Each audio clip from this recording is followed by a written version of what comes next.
Okay, class, simmer, simmer. Um, May 21st, 2024. I want to continue with this product idea of a library moving to a curator. But it also occurs to me it could also be considered a vault. And even more so if we give this vault uh, wallet, crypto wallet capabilities. That would be incredibly powerful. But anyhow, without those added features, um,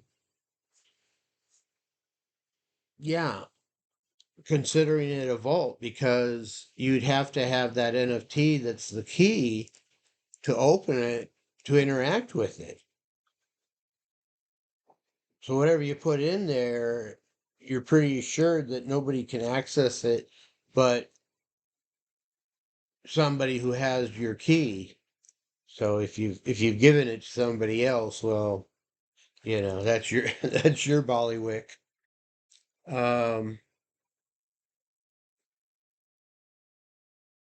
Again, it does away with the need of username password paradigms.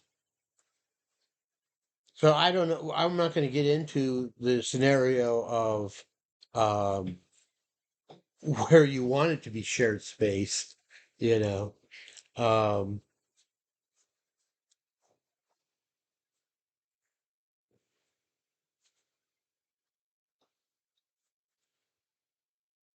but you could probably get that effect because all these machines are so self-contained systems unless they're designed to interact with other things, which they typically will be. And I've been calling it the bloated back end, I guess. No, wait a sec. I've never called it that.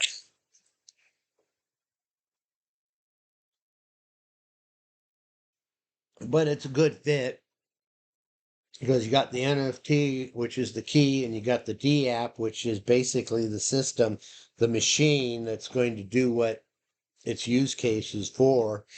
And then God knows what is involved, especially once I develop my the native cloud, the native cloud OS operating system trademark, intellectual property, y'all. You all signed the NDA, right? Well, just by watching this, it's implied that you agree to the terms of agreement. Ooh, I got some DRD points from probably like 50 points. So we can do this. You and I together, we can do this. We can make it happen. This is why I'm pretty confident that millionaire life, billionaire mind. Um, I'm confident that we could generate enough value fairly quickly that we can provide all members of the MER with what most people would agree can be called a millionaire life. I'm talking quality of life, not burning money life. So anyhow, so yeah, it's considered a vault if you want to, and if it has wallet capabilities. Oh God, can we do this? Oh God, it's like that. If we can give it wallet capabilities, and that means um, you could throw your NFTs in there or your crypto or whatever it supports and feel that it's pretty well secured. Now, of course, the pitfalls are the scenarios where, well, what if you lost your address? See, that's like, I think I have like 400 ENJ, is it ENJ, engine, or is it G? And no, I think it's J. Anyhow, it was one of the few ones I bought ICO before I found out that I wasn't allowed to participate in ICOs. Um,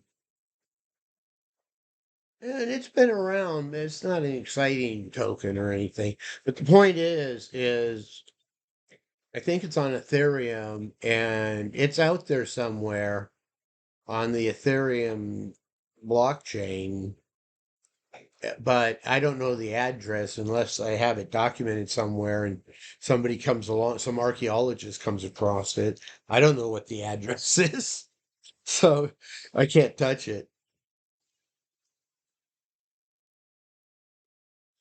Kind of like my holdings in uh, KuCoin.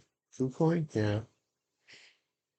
I think I had like 9,000 in there, and it could easily be over 90,000 now. I have no idea. They won't let me access my account. So, that aside, so, okay, vault or library, whatever you want to call it, bag of many things, box of many things, oubliette, if you've ever watched the movie Labyrinth. um,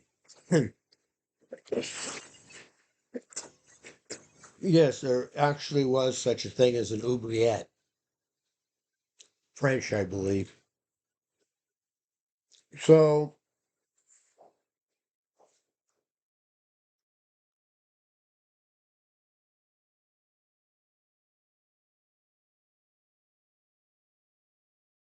but with this oubliette, you can recover things, you can get things back.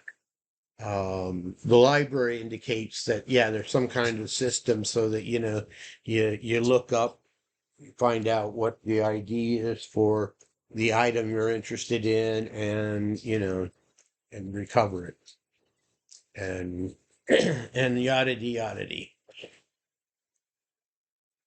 We could even develop our own SQL like language if it makes sense. Anyhow, the curator part though is why I'm really talking about this. Because the library, okay, fine, you put items in. Uh, the library system helps you retrieve it when you want it back. Um, or I mentioned you can, because these things are so secure. If you want to use the machines for collaborative purposes, go ahead and fire one up and share the address between 5 people, dozen people, 100 people. I don't know, if you make it too prevalent and common, then you have nobody but yourself to blame if somebody hacks it. Um,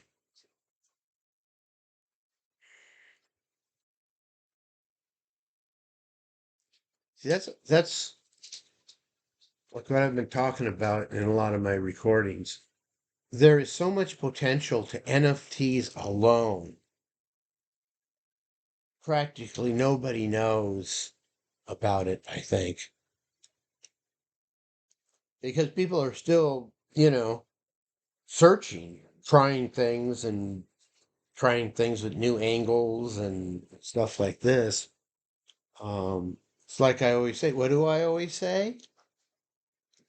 Well, the first one is usually if you want to know what can go wrong, give it a try, you'll find out. And then the corollary, I guess it would be called, is if you want to know what can go right, if you want to know what can go right, maybe some unforeseen benefits or features, give it a try. You may find out. It depends on how you do your testing and yeah, user testing, usability testing. I I don't know. I'm an old fart. Um, these UIs, well, these UIs, I should say, Windows, this Microsoft crap. I spend so much of my time as a user fighting the UI, trying to get it to do what I want it to do. It's very frustrating and upsetting. See, there was a year, every year Microsoft pick a different theme that they're about. And usually it's because they're trying to correct a weakness in their, I don't know, whatever they are. Um, but back like in the 90s, in the early Windows period and stuff, usability, well, backward compatibility used to be one of their strengths. Um, Usability was very big on the um, requirements for releasing software. And whatever happened to Microsoft agents? I ask you. If you remember, I think most people remember Microsoft agents as what version did they have that had Clippy as a default? That was a Microsoft agent, but they had it kind of in beta or something for a couple of years, kind of like their comic strip chat. That was a fun one, but I guess they didn't go anywhere with it. But um, but yeah, there was about half a dozen. There was like a genie, and I think one was a cook or something. And there's like half a dozen different avatars or personas or whatever you want to call them, that you could play with, and you could drive them. You know what they say and all this kind of stuff. Back in the Web 1.0, searching for 2.0 days, you used to also have JavaScript things that did all kinds of fancy stuff with the website. But I think eventually they realized that these things entered in fault points, lag time points, and and they must have done studies or whatever and realized, the users don't really care. It's bells and whistles, it's fun. Look what we can do. But um, back in those days, you'd say when somebody comes to your website, you have 2, maybe 3 seconds. That's all. 2 or 3 seconds to grab their interest before they backspace or back history or whatever it's called. And let me tell you, affiliate sites and stuff, monetizing things, it'll be tempting in your business plan to think in terms of, well, if I bring in $1,000 a day, um, I'd only need like 20% of my potential customers to buy from me. Take it from my experience, think more in terms of 1 or 2%. Even if you have a high traffic, and you got to have traffic. If you have a high traffic website, you're probably going to be lucky to glean 1 or 2% off of it.